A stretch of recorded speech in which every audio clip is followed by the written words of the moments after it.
Welcome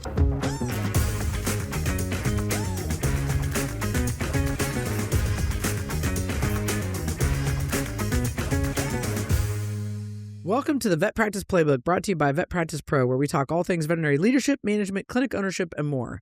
I'm Dr. Emily King, and I'm joined with John and Caleb Biddles. Hello. And today we're going to have some exciting conversation about how great medicine isn't enough, and that you really do need to create a client experience that is going to drive loyalty. Yep. So excited Love for it. this topic. Yes, because it's all controllable. I love controllable things. Yes. Things that are in your control. Okay. Yes. So before we get into that, make sure you are checking out vetpracticepro.com, where we bring you tools, conversations, and frameworks that help clinics move out of survival mode and into intentional leadership. Make sure you're on our email list, follow us on social media, and don't forget to join our Circle community. Emily, you want to tell them about Circle? I can try. Circle is like a Reddit and Facebook and all together into one. You can post questions. You can solicit for information. You can talk about how bad your day was or how good your day was. Or if you want an opinion on something, like we just had someone ask an opinion about veg and working there. And so, it's a great little community and we're very happy about it. So join it. Absolutely. Okay, on to the main play. All right, so I'm going to paint a picture here really quick. A client walks into your clinic. No one greets them right away. The phones are ringing. The team is busy. They sit down, unsure of what to do next.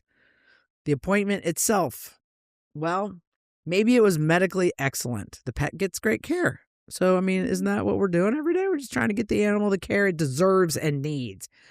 But when they leave, when the client leaves, something just doesn't quite feel right. Something feels off. Yep. So here's the hard truth. Clients don't come back just because you practice good medicine. I actually just had a conversation with someone about this last night in the mastermind, and that this is a new grad who's been out almost 3 years now. And she was like, I did not realize how many other things you have to do besides just practice veterinary medicine. She was like, she was like, I did not realize how much work you have to put into the relationship building. And I was like, yes. It is it is. It's way more than I think people know. And so, so they come back because of how you made them feel. And that's what we were talking about last night as well. So today we're talking about how to create a client experience that actually drives loyalty, not just satisfaction, but the kind of loyalty that keeps clients coming back, saying yes to care, and recommending your clinic to all the people that they know. Yep. So why does client experience matter so much? So I think, veterinary medicine has changed some. Clients are expecting different things. Like you were saying, they don't just want good medicine. They want an exceptional experience. They want convenience. They want communication. They want relationship. And they want to feel heard. So, and, whether we like it or not, they're comparing us to every other experience. And we've talked about that at All-Star all the time. Like somebody literally could have just came back from Disney World or Disneyland, had the best experience ever. And then they pick up the phone to call us for an appointment and we're nasty, we're mean. Like, they're comparing us. They're comparing us. Absolutely. Or Chick-fil-A. Everyone always compares Chick-fil-A. So they're always comparing us. And that's because at the heart of it, veterinary medicine is a service industry. Yeah. And so you can think you're in medicine, which you are, but some days that might feel secondary. Yeah. Because you really are serving the people that own the pets. Yeah. And so they're comparing us to every service experience that they have. And I think too, even now, like online booking, everything's done online. They can order their food online, they order their clothes online. So how easy is it for them to get a hold of, the clinic to schedule an appointment or whatever? So it's always a comparison game. So I think people forget that in the veterinary world they just think it's but they're comparing you to everything. Walmart, Chick-fil-A. Thankfully, human medicine has made it easy for us, and we look pretty good true. compared to human medicine. That is true. When they compare us to their doctor, and they're like, "Man, I wish you could be my doctor." You're like, "No, you No, really you don't." do not want that. I had a customer experience situation this week that was so poor. Oh, I that want to hear about it. left I love. so angry. So did Richie. Okay, And I want to hear and about this. Jesus, I went to another store next to it. Jesus made me go back in there and apologize for how I walked out, because I said, I hope you sink. I hope your entire business sinks. That's Oh what my I gosh. said when I left. Did you really? But they really, honestly, they were like, it's not like they broke something very expensive of ours, and they're like, it's not our fault, it's the machine's fault. They didn't do anything necessarily wrong. It was the environment, Yes. the way they made me feel, and they had no respect. Most importantly, they had no respect for my time. They thought it was all about money, and they had zero respect for my time. So as clinic owners, being expedient yet thorough is so important, because some of these people, their time matters more than their money or even their pet, you know? So I just wanted to say that, because I just did it this week at a business that starts with the batteries and ends with a plus, but I won't say the name. But these two guys. Oh my gosh. It's so fascinating to me. Yeah, it's like, it's still your responsibility. Yeah. Like, to ensure that the customer is taken care of. Like, I don't understand that. Yeah, I took a key fob, and real quick, I took a key fob in to get programmed, and it has the emergency key, and you have to cut it. Well, they didn't even check to make sure that their programming tool would program this key, and they started cutting the emergency key. Well, the key exploded in their machine, and they said, hey, we annihilated your emergency key. We're going to have to order you a new one, and then you're going to have to go 45 minutes away to a different store for them to program it.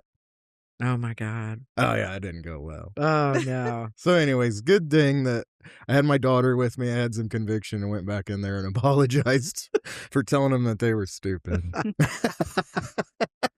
Sometimes, though, that's the only way you learn, Yeah, you know I what? mean, It's all right. Everybody's happy. So you lost trust. Yes, So- you did. Absolutely. So experience, if you have a good experience, you're going to have trust. The clients are going to trust you. And then trusting, you're going to have compliance and loyalty. They're going to take care of their pet the way they should be taking care of their pets. So they say yes to the recommendations. They come back consistently. They refer their friends. So yes, make sure that client experience is good so they trust you, and bring their friends. And I think people confuse it with being nice. Like, people say, well, we're nice. It's like, well, that's not all if that's the bar, right? Like it's not that's not a very tall bar to get over. Yeah. Like, most people are pretty nice. Like, if you walk into a clinic and they're literally mean, like, just turn around. Right. Yeah. Like, that's like, you're way down here, like, you don't need to put yourself through that type of like torture. The nice is like 0 on the scale. Like, Right. you got to go above that. I would say it's a good foundation to build off of. Yes. You got to be nice before you can do anything else. Well, Because that if is you're true. not nice about it, you can be incompetent. Yeah. But I will say, in human medicine, I've had some doctors with the worst bedside manner ever. And the patients will tell you, and I'm like, hold on, but this is still the guy you want? Right. Yes. Rather than the one that's really nice, but you wouldn't trust him with Anyone. anything. Right, With anything. exactly. So niceness is a good foundation. Yes, absolutely. All right. So we basically came up with 4 key moments that define the client experience. So let's break these down. And we think these kind of really are like the things that matter most. So if you had to pick a couple of things, these would be picked from this list. Yeah. And they're super easy to change. Okay. Number 1, Kayla. First impressions. Mm. So yes, starts with before the client even walks in. So the phone, your front desk, how are people answering the phones? Are they warm and fuzzy, or you just know they're busy? I deal with this, it's a secular business. It's not even a vet clinic, but I hate calling this place, and I have to call them every week. And the customer service lady is so mean. And every time I'm like, why do I have to call this place? And so I'm trying to find business elsewhere because of how she answers the phone. Right. And so be very mindful of. There's that whole saying, right? Answer the phone with a smile, because like when you're smiling, like your tone, like, I don't know, there's something about like if you talk like this, like, or if you smile, like it's different for whatever reason. When you smile, your tone changes. Yeah. Everyone always made fun. Well, you've made fun of me. And my daughter's made fun of me, too, of like, you have such a, like, why don't you talk to me like that? Like, Our marriage would be top freaking rated if she would just talk to me in her client service. Oh, there you go. voice. Client service voice. Thank you for calling us our veterinary clinic. This is Kayla. How may I help you? Oh, yeah. Oh, I my just get what's for gosh. dinner. So, one of the things I'm really passionate about is getting phones out of the lobby. Yeah. And even in today's world, there's still clinics that have phones in their lobby, in their front reception area. And of all the things you can change right off the bat, that's one. Yeah. All you got to do is take somebody and put a phone in a different area and just pretend like there's, like you don't need to have phones there. You can answer them someplace else because you are setting that person up for failure who's answering the phone. Yep. They start their day and all they do all day long is disappoint someone. Yep. And they get to choose who a lot of the time. But a lot of the time, the person they choose to disappoint is not very happy that they're disappointing them. So whether it's the client coming in the door and you're answering the phone, you can't say hi. Now the person's sitting there for 5 minutes because you got long-winded Linda on the phone, Yep. And so, or vice versa. You can't answer the phone for the emergency because somebody's walking through the door and you're greeting them. I'm just like, this is not rocket science. This is something very easy to change. Get phones out of your front lobby. Yes. Yes. That is hands down the number one thing I would tell people to do. Mm-hmm. And my second thing would be, if you really want to throw caution to the wind, get rid of your front desk. Yep. Get rid of the barrier. You got people freaking out out there. Yeah. The That's barrier. their comfort zone. That's what they hide behind. Oh, it is. You hide behind That's it. what they Or at hide least, behind. Like, if you have the reception, you can't change that right away. At least make it a mandatory thing that the receptionist stand up. Like, that was one thing before we got rid of the desk of standing up. At least stand up. If you can walk around, we just hated that barrier. And again, you're all going back to the customer service. What are we doing that's exceptional outside of any other business? So you're not just stuck behind that desk. Yeah, because I think people feel, instead of feeling greeted, which is why we ended up calling it greeting, they feel like they are an interruption to your day. If you come in and you're on the phone, you feel like you're interrupting the person on the phone. Yeah. That is not the best way to start the customer experience. And I don't want to go down a crazy rabbit trail before we move on to the next point, but even if you get rid of your business phones at the front desk, you need to have a policy making sure you're also getting rid of personal phones at the front desk. About the time you do all this work, hire another person or two to answer phones to get them out of there. The same feeling comes if somebody's scrolling on their phone or doing personal stuff on their personal phone. Absolutely. Absolutely.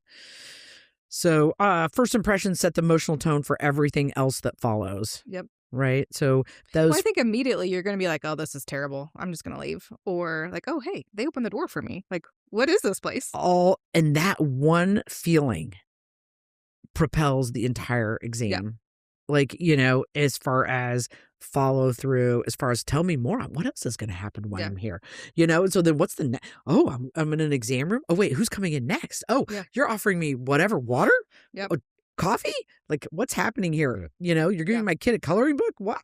You got nachos too? I mean, like, it's just like it's like a continual, like, positive deposits in that emotional piggy bank. Absolutely. Okay, John, number 2. Number 2, the exam room experience. This is where you build trust or lose it. This is where competency has to meet niceness, where customer service has to meet excellent clinical skills.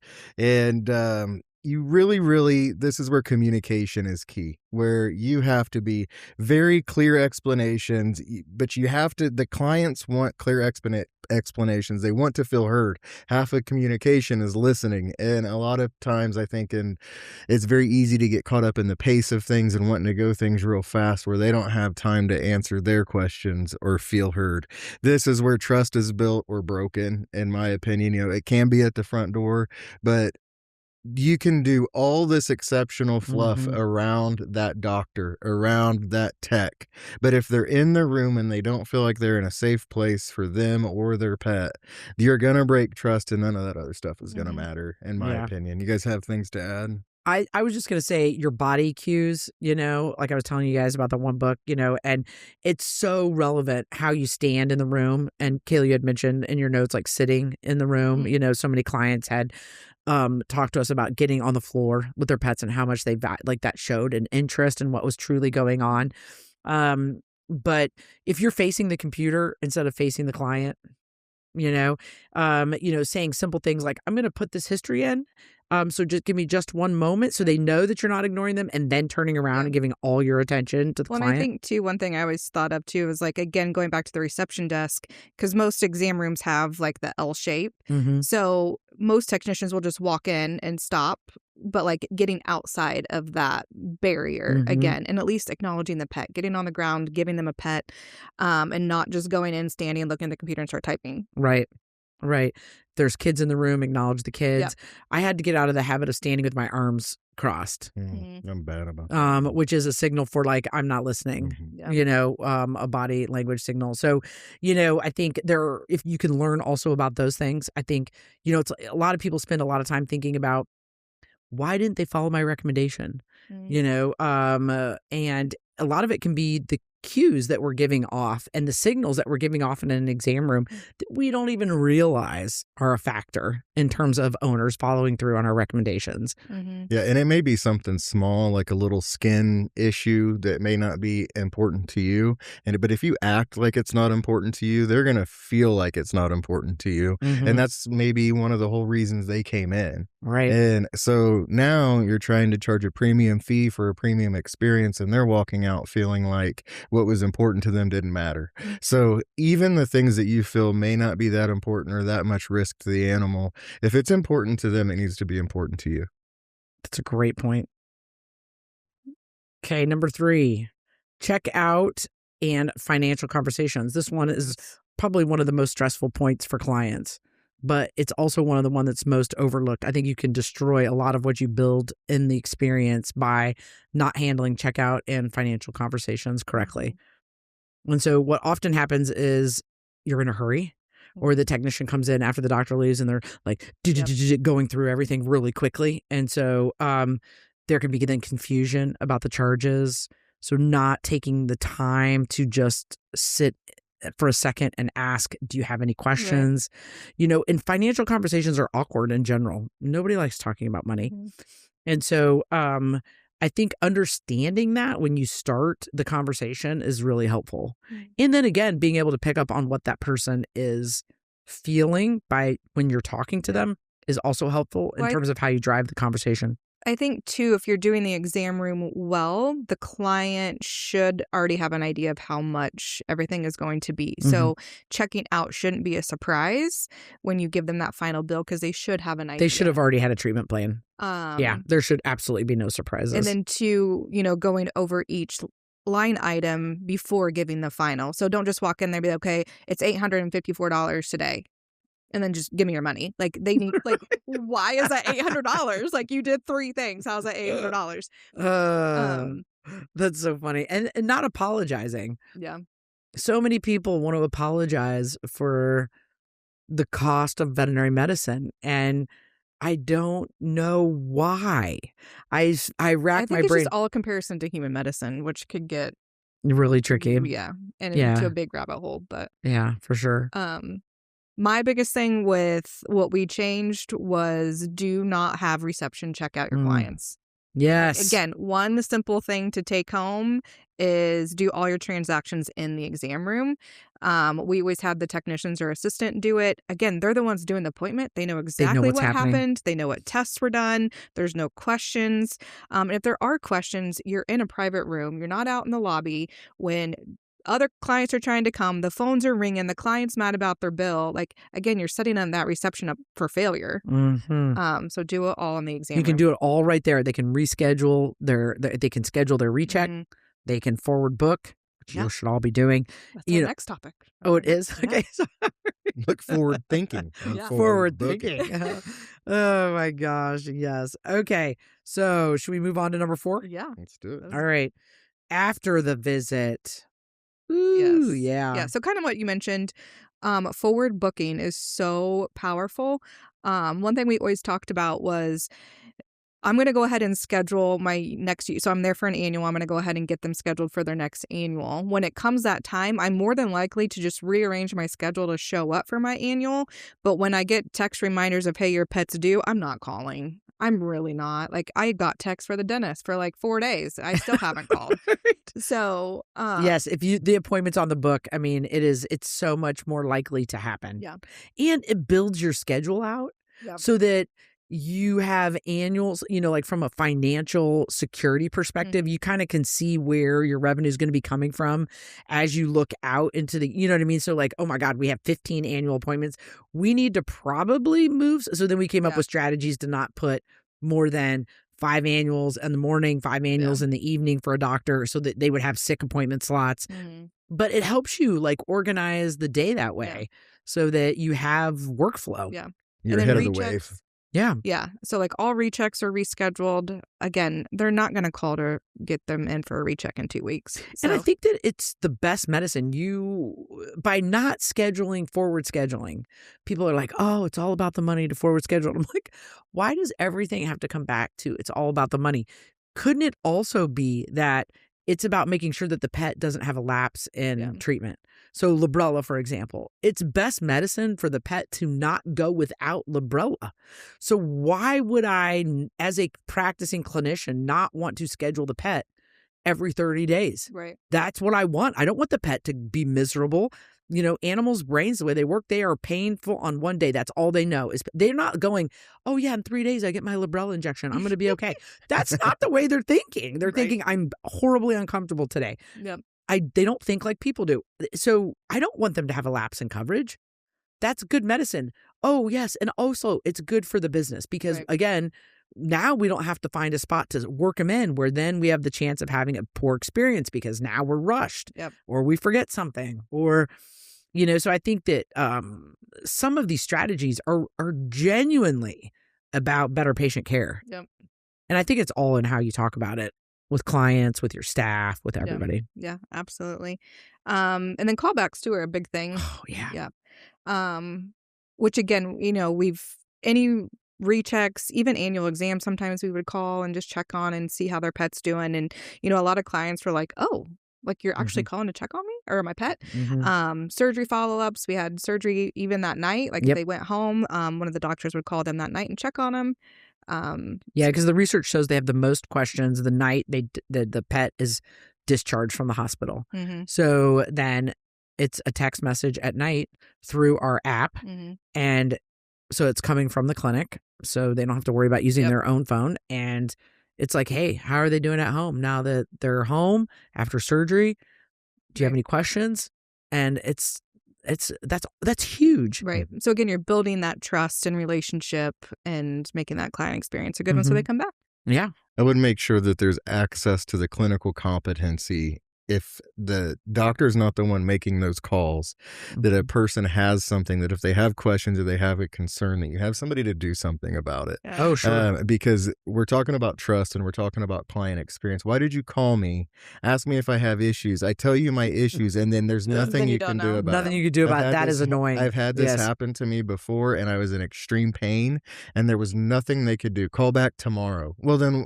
Why did I answer my phone? So and I'm saying this because this happened years ago and I remember it. And it's the way you make people feel. It's about your competency. It's about your trust. And I quit going to that dentist because of it. Yeah. So, those are the type of things on the consumer side that you really, really need to put yourself in their shoes and walk through it. Well, yeah. And that's why the doctors are the ones that text after surgery, because you're exactly right.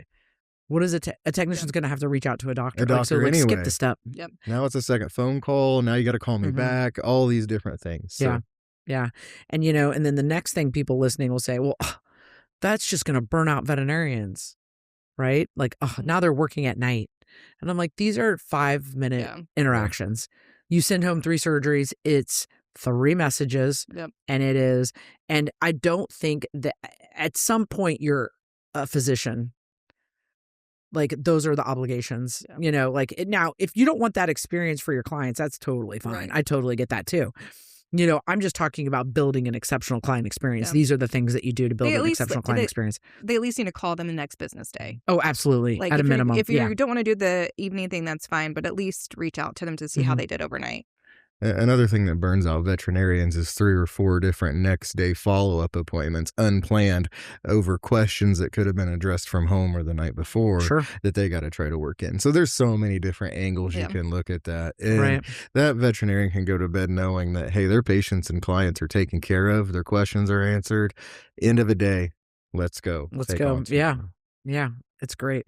And if something happens the next morning and that client is like all in. Yep. Mm-hmm. If you're like, we need to recheck the kidney values, I'm not happy with how he's feeling, and there could have been something that they're all in. Yep. They're all in. They're not, like, so it does so much to further your ability to practice medicine. You're in a win-win. If Yeah. you catch one of their concerns by the follow-up call and you address it, you win. If there's no concerns, but you still called to follow up, You win. you win. Yeah. You don't lose by doing that. Yeah. Yeah. I love the callbacks on sick patients, Yes. because the other advantage to that is you as the clinician seeing the results of your care. Yeah. So and this was extremely helpful for me as a practicing veterinarian in the first half of my career, because we practiced medicine a lot like what's happening now. So spectrum of care, meaning like people didn't have money for diagnostics necessarily. So we were guessing and we might treat this way, and then we would see response to treatment. Well, you don't know. Yep. Unless you call and talk to them. And so then you start to build patterns. And so then you can recognize patterns and go, okay, the last 10 patients I had that were like this is what I did, and this worked, and then this was the outcome. And so then that really helps with, this type of Well, I think that situation too we're in now. helps explain to the clients why you want to do XYZ. Mhm. And so like over the years, I've noticed, these things worked. So Absolutely. Okay. Right. So I think really we gave them four good things. So really we just encourage them to pick one thing this week to hopefully change, whether that's greeting clients faster, moving the phones away, doing callbacks, anything like that. So I love what you wrote about train your team one simple phrase.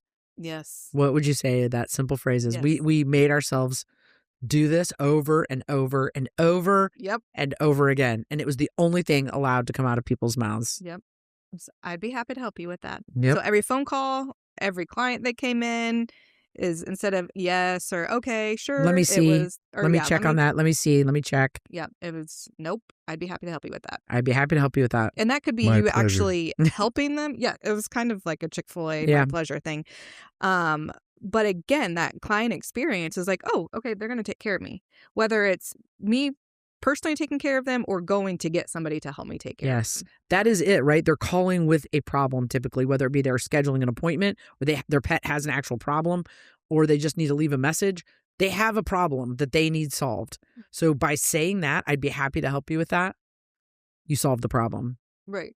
And even people will be like, oh, do we say that for euthanasia? Yes, you do. Yep. And again, it's just a reflection of your voice. You're not be like, oh gosh, I'd be so happy to help you with that.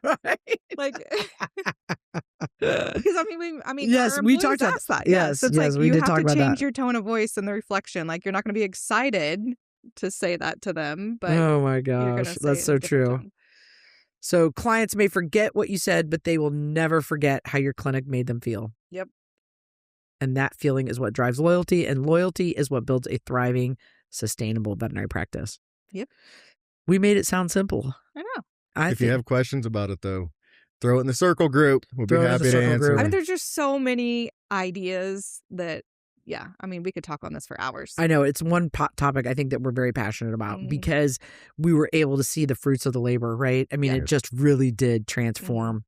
And I think it made a better employee experience. I think what's wild is once you do this and you do it well, whether, if you implement it as part of your practice, the way you measure customer experience in the world changes forever.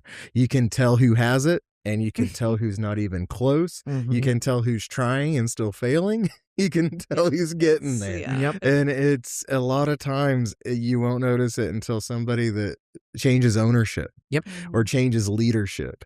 And you'll walk into a place that used to be abysmal at best. And it's like, how can I help? What can we do? Okay, now you got me. I'm back. And there's so much that opens your eyes when you can really get a hold of it. Yeah. Yep. Here's my one PSA. If you're looking for a job in a veterinary clinic, go sit in their lobby for 10 minutes. Yeah. Ooh. And you, right? And see of these 4 things, how many you see, because that will tell you a lot about the culture. Yep. And so I get asked that all the time from the students. How do I know if a clinic's a good? Go sit there. Just be an observer. Show up early for your appointment, 10 minutes early, and just sit there and watch what happens. The 5 senses. Yeah. Go check that out on VetPractice Pro. Yes, absolutely. Thing too. All right. So that's it for today's episode for the VetPractice Playbook. We hope you had a few plays to use for yourself or for your clinic. If you enjoyed this conversation, share it with others, leave us a review, and check out vetpracticepro.com for tools and courses that can take your clinic to the next level. We'll see you guys next week. Have a great week.